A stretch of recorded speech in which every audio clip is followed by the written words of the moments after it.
Okay, so we fast forward. Um, the thing a lot of folks have been talking about recently is, oh my God, Cumia is moving to South Carolina. He had this He quadruple is. bypass. How has it been reacclimating Cumia to getting back in the swing of things after his health issues, which started, I guess, what, September? September. Towards September. the end of September, the last week of September going into October, I think, is when we started doing all the guest hosting and stuff for him. He seems fine. He's looking great. He's really enjoying being at his new place and doing his show from there. Um, I think I'm not 100% sure where he's at as far as the future of what he's doing, but he's still enjoying what he does. He's still having a good time doing his show solo, and then Wednesdays when he does it with Gavin, they have a great time. So he's still enjoying doing this, and prepping and doing all of that stuff. Um, I think he's fine. We're in an election year, so it's going to be a lot more anger and difficulty with topics and just the progression of a show, because every day there's something new going into the general election in November. But other than that, I think he's doing fine.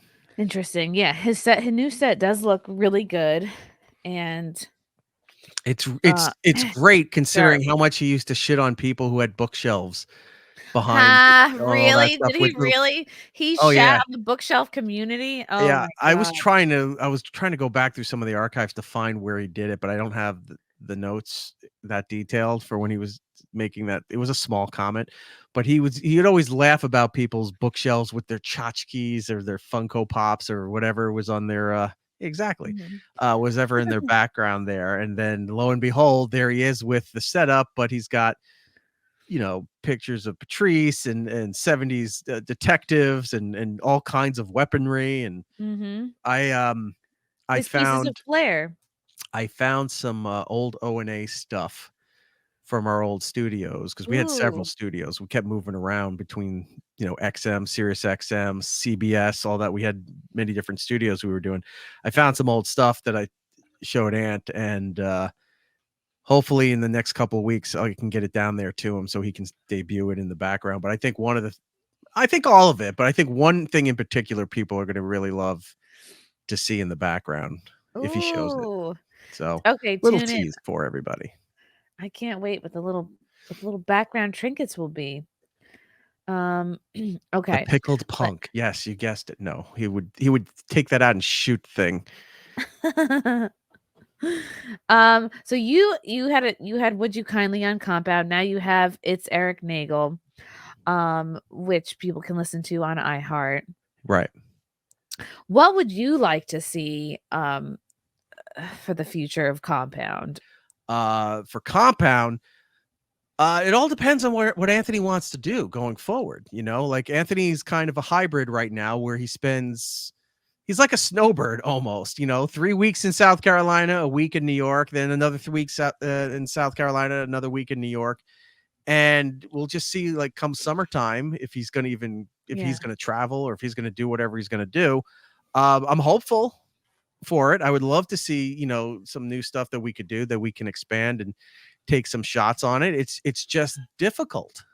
It's difficult with that model of a network, because one, the network model is kind of outdated at this point. There are a few companies out there that have a network kind of thing, but you have shows that do well, but then like overall the network is kind of barely chugging along. But it's good that you have the top shows on your network that are helping bring in subscribers and ad sales and things like that.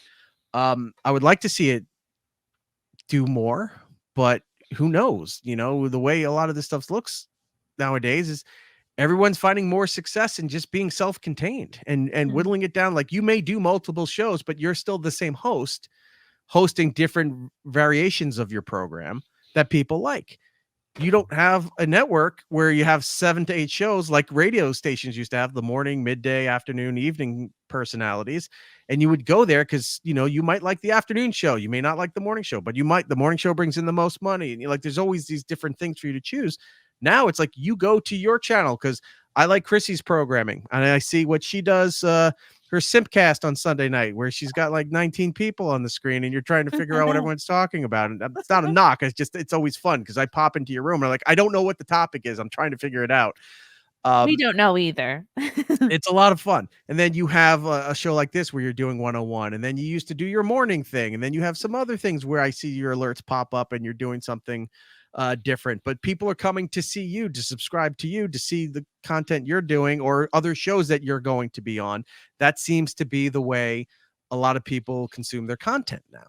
It's like, I like this person. I like Tim Dillon. I'm going to watch Tim Dillon's podcast. I'll subscribe to his Patreon. I'll watch him every time he's on Rogan. Oh, he went on this comedian's podcast. I'm going to watch him there too. People have their favorites, and then they'll follow certain people and then just kind of browse at everybody else's shows.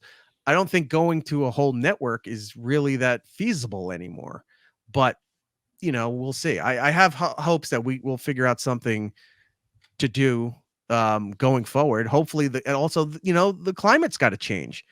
The just the overall mentality of this country, the political climate, all of this stuff has to change because I mean, you know, it's been difficult for the last 4 years that, you know, getting certain comedians to come on shows, but because it'll affect other bookings, or they won't get on other shows that might be bigger because you're hanging It's out. so disappointing, especially when you're like, man, this is a comedian I thought would gel with the vibe, or that I was friends with, or that we used to be close. And it's like, it's how I felt after I said I was not going to perform anywhere that mandated the vaccines in Right. the city. I thought so many more people would be on board. So many people would be comedians. You're not going to support free speech. You're not going to support another comedian's right to tell a joke.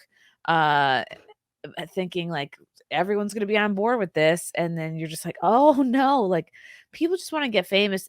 Most everyone just cares about their own career and making their own money. They don't really Yeah. have any scruples.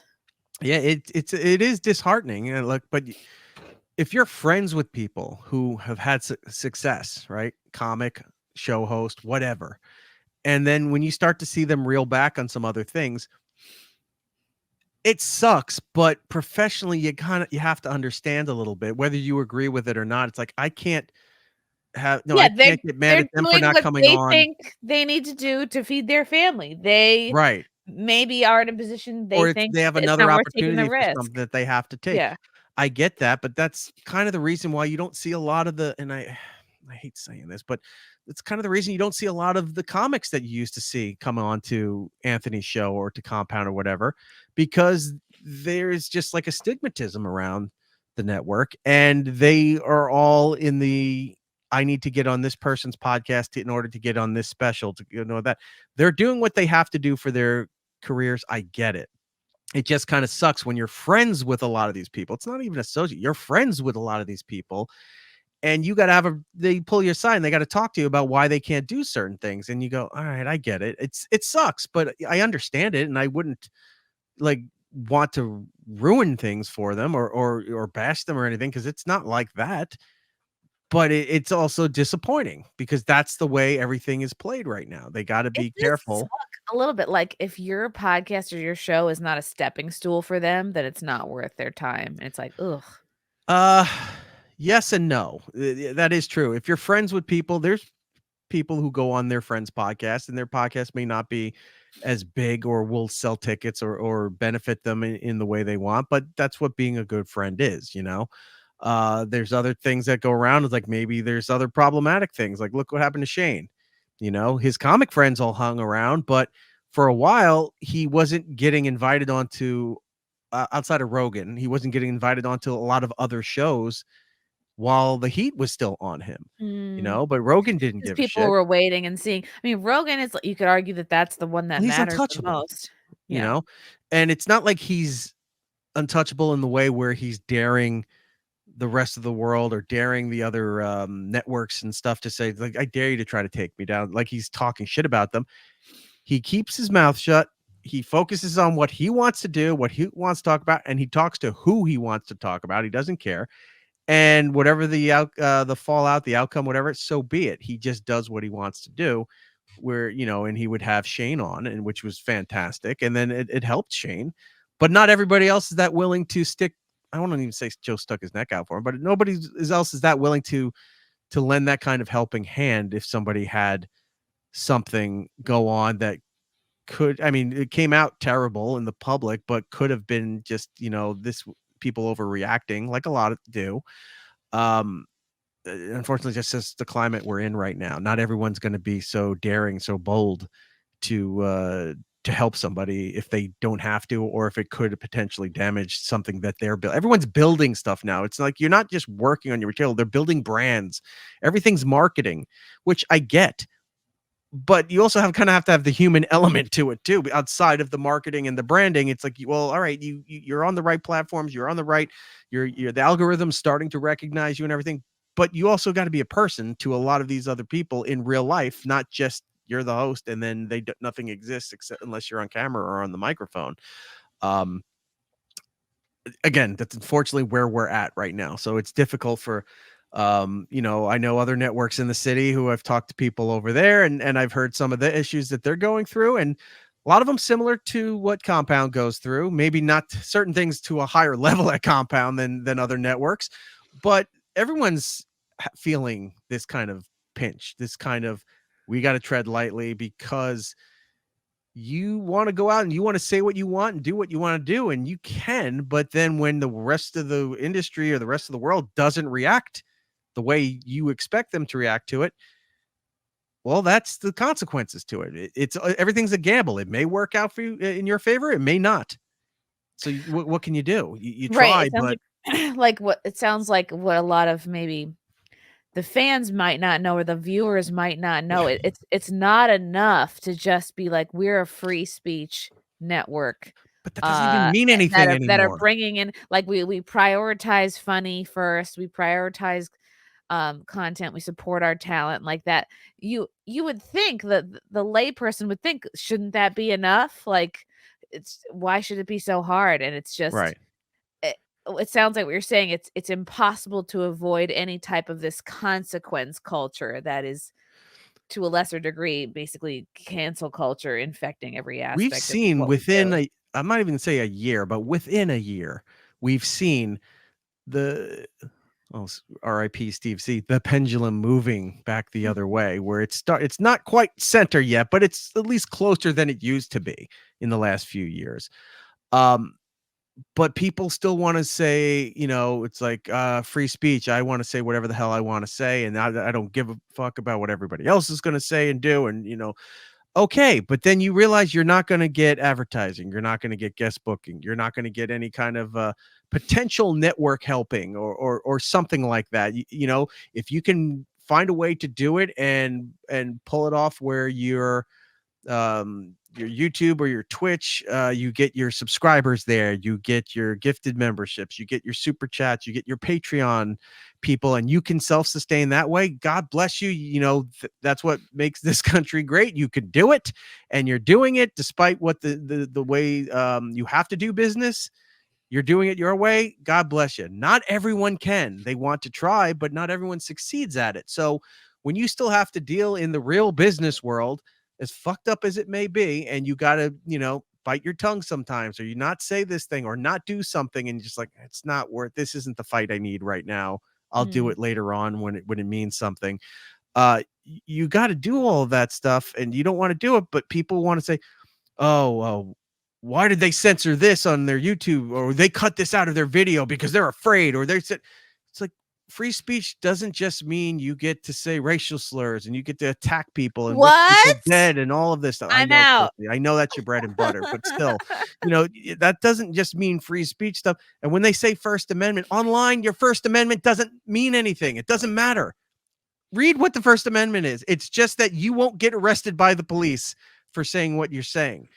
But when you're online, First Amendment doesn't mean anything to these other companies, where they can turn you off. They can kill your YouTube channel. They can kill your social media platforms or whatever because it's going against what they Mhm. deem their terms of service. It's not a government violation, and you're screwed. You're doing stuff for free on other people's platforms, and you want to say and do what you want, but if they're telling you no, it's not You're your black company. pilling me, Erik. You're making it sound like there's no way to 100% cut off from the mainstream, the establishment, the man.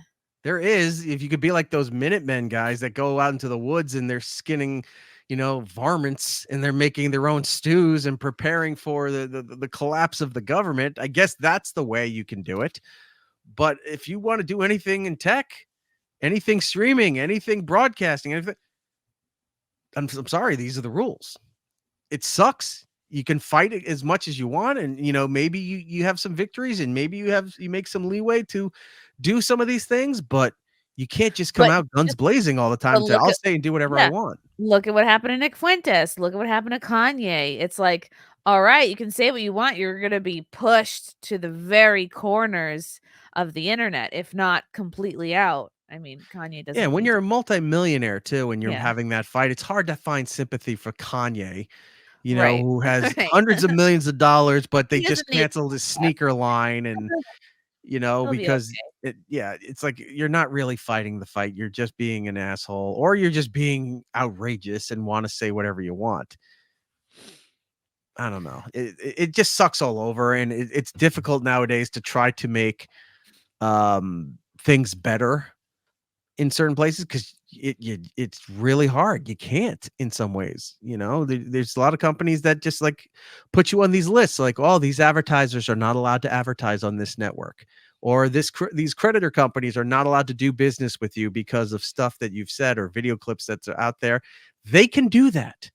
You may not give a shit, or you say like, no, that's bullshit. I'm not going to agree with that. Okay, but you can't do that.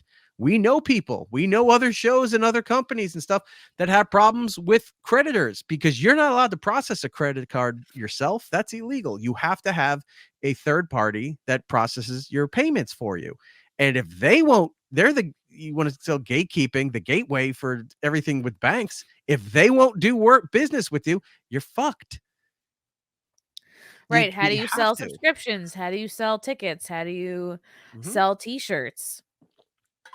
You can't. It's like, oh, just use my Venmo.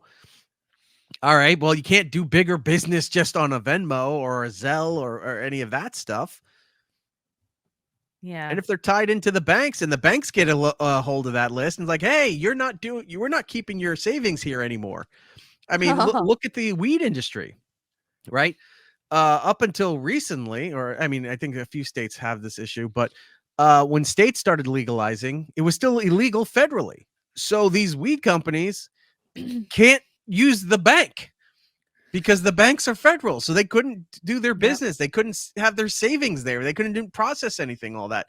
So, I mean, I don't know. I have to look into how they actually handled their money, but these are the Yes, things you run Erica. into now.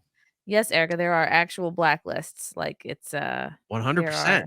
there are We advertising blacklists, there are banking blacklists, there mhm. are It's like the no-fly guest list. That's a blacklists. Yeah. blacklist. Yeah. Mhm. Yeah, we at one point we were at SiriusXM and I got a copy of an updated advertisers list. And we were goofing out on the air because for certain sponsors there was a whole list of shows that they were not allowed to advertise, or the stations that carried these shows. And it was your usual. It was Howard, it was us, it was Bubba the Love Sponge, Man Cow, Lex and Terry, all those shows that were big at the time.